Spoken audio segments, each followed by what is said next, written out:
Fatos e versões. O que vai impactar na sua vida agora no Café com Política. No Café com Política de hoje, a gente recebe aqui nos estúdios da Rádio Super o deputado federal Rogério Corrêa do PT. Ei, deputado, bom dia, prazer tê-lo aqui mais uma vez. Bom dia, Thalita, Rodrigo. Bom prazer dia, estar aqui na Rádio Super com vocês, viu? Prazer é nosso. Deputado, eu queria começar falando sobre um assunto que eu acho que a gente não poderia deixar de falar, que é a questão da PEC da transição, né? Essa equipe de transição do presidente eleito, presidente Lula.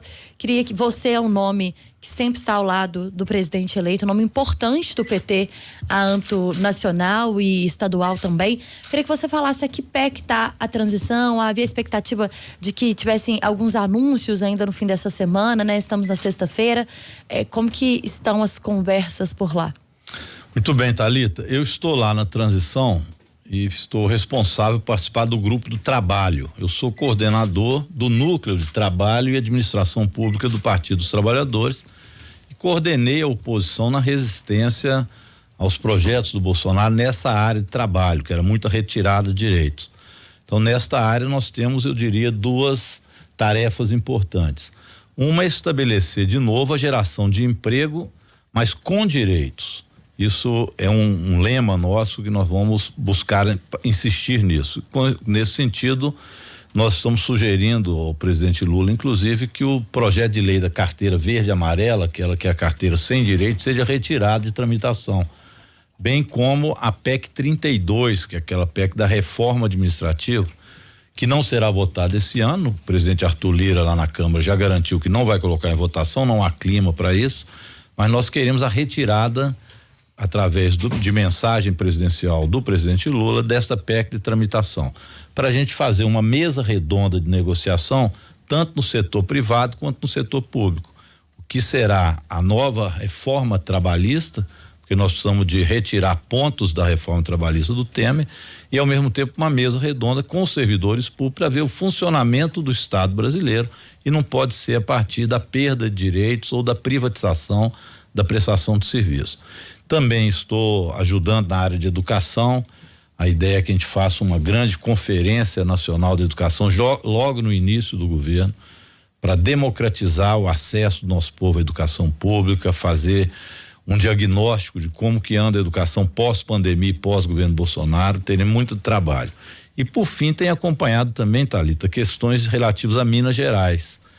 Isso nós precisamos de aprofundar inclusive o debate. Acho que o governador Zema está com muita sede no pote e nós não podemos permitir que esteja processo de privatizações que estão em curso e anunciados que podem ser prejudiciais para Minas Gerais. Está marcado leilão para a venda da Ceasa. Nós estamos tentando, aliás, a Comissão de Transição já enviou um ofício pedindo para que não seja feito esse leilão no dia 22. Estamos discutindo também a questão do metrô, que tem leilão marcado para o dia 22, e mesmo a questão de Mariana, da repactuação, que nós estamos sabendo de movimentações do governador que quer fazer um acordo agora de fim de ano, nada público, sobre a repactuação do crime da Vale Mariana. Então são pontos de Minas Gerais que eu estou atento também, além daquela história que vocês vão lembrar do aeroporto Carlos Prates, que eles queriam também entregar para privatização. Então nós estamos freando esses movimentos do Zema.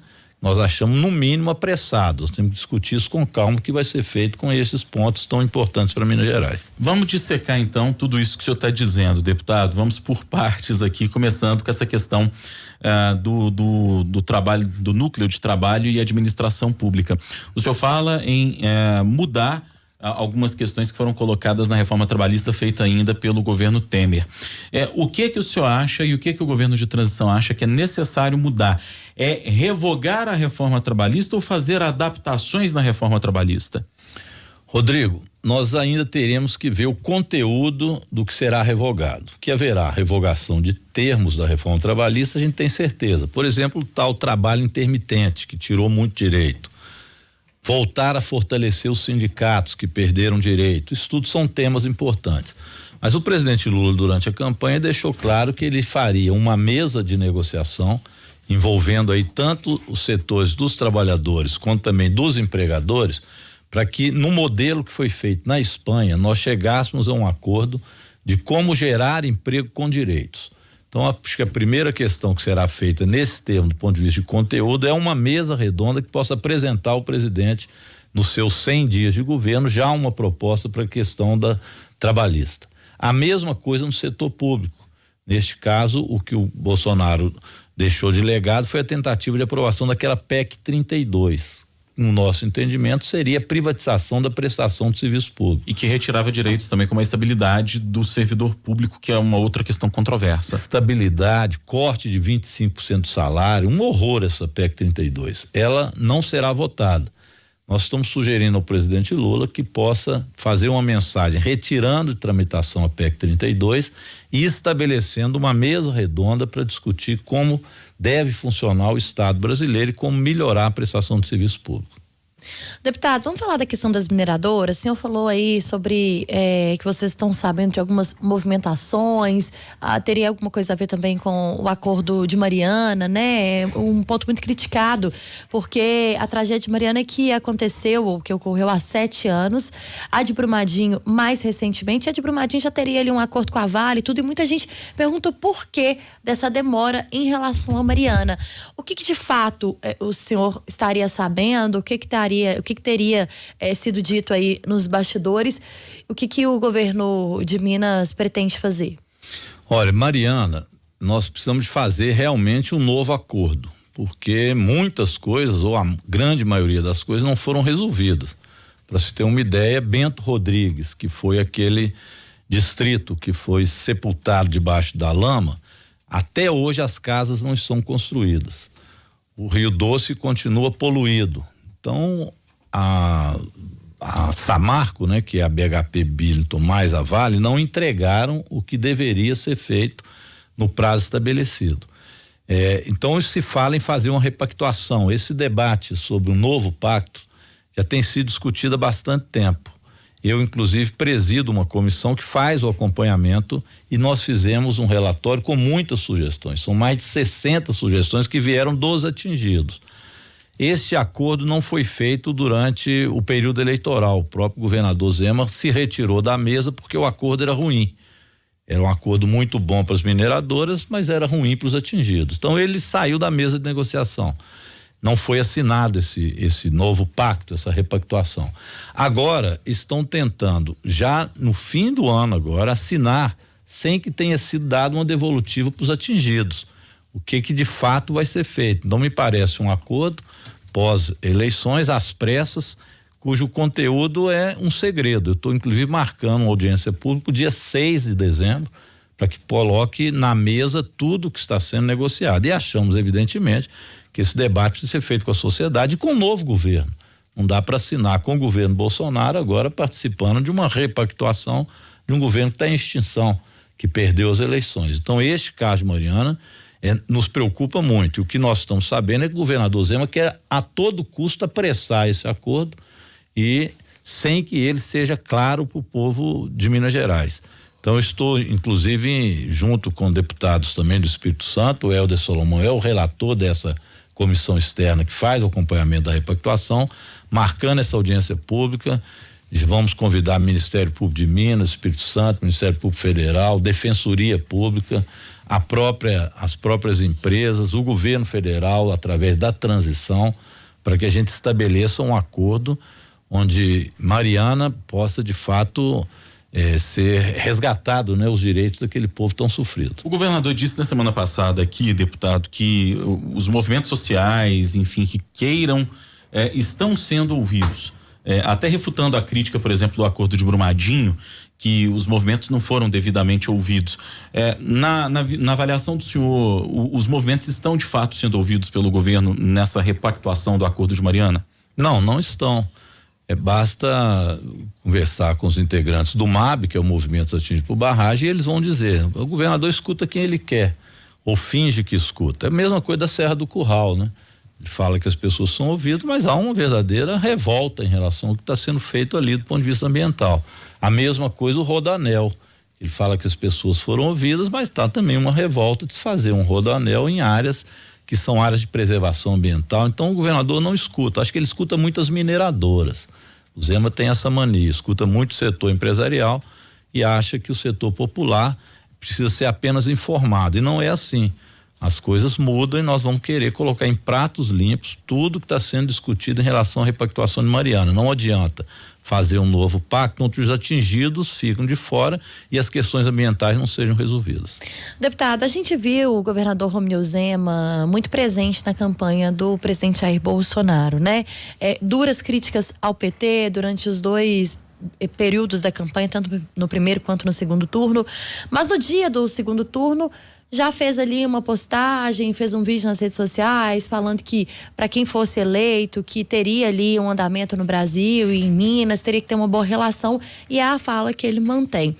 A gente percebe, é claro, a gente sabe das questões políticas, né? Mas eu pergunto ao senhor assim, o que esperar do governo de Minas com a eleição do presidente Lula, com o PT conduzindo o Brasil? O que esperar dessa relação? O que o mineiro que está nos ouvindo agora pode esperar? Bem, por parte do nosso governo, do presidente Lula, nós queremos tratar Minas Gerais e vamos tratar com o respeito que o povo mineiro merece, até porque o presidente Lula ganhou aqui no primeiro e no segundo turno, apesar do governador Zema. Agora a gente espera que o governador Zema desça do palanque, coisa que ele não fez durante os 4 anos que governou, e governe Minas Gerais com os olhares para os mineiros, que seja feito de forma democrática. Sendo assim, é óbvio, aquilo que interessa a Minas Gerais, nós estaremos, eu inclusive como deputado eleito, representando Minas. A BR-381, por exemplo, o presidente Lula se comprometeu a terminar essas obras, dando a ela prioridade. Vamos olhar essa questão do Rodoanel, mas com o olhar de debate democrático sobre o que deve fazer, envolver as prefeituras, porque o Zema não envolve, ver o que pensa o prefeito de Betim sobre o Rodoanel, Contagem, Belo Horizonte, por exemplo, região metropolitana. Nós temos que levar em consideração o conjunto das forças democráticas. Então estamos abertos a esse diálogo também com o governo de Minas, e que é obrigação nossa de fazê-lo para representar bem Minas Gerais. Deputado, ainda sobre essa questão de repactuações, privatização do metrô e privatização da Ceasa Minas, são questões que geram controvérsia. A gente, por exemplo, aqui dos nossos ouvintes recebe muitas mensagens das pessoas dizendo, olha, para mim pouco importa se vai ser público ou privada, desde que a prestação de serviço seja adequada. Por que o governo de transição se mostra e os integrantes do PT em Minas Gerais se mostram no primeiro momento contrários à privatização da Ceasa e à privatização do metrô? Nós estamos pedindo para adiar, exatamente porque a gente quer ver que tipo de contrato e que tipo de proposta está sendo feita.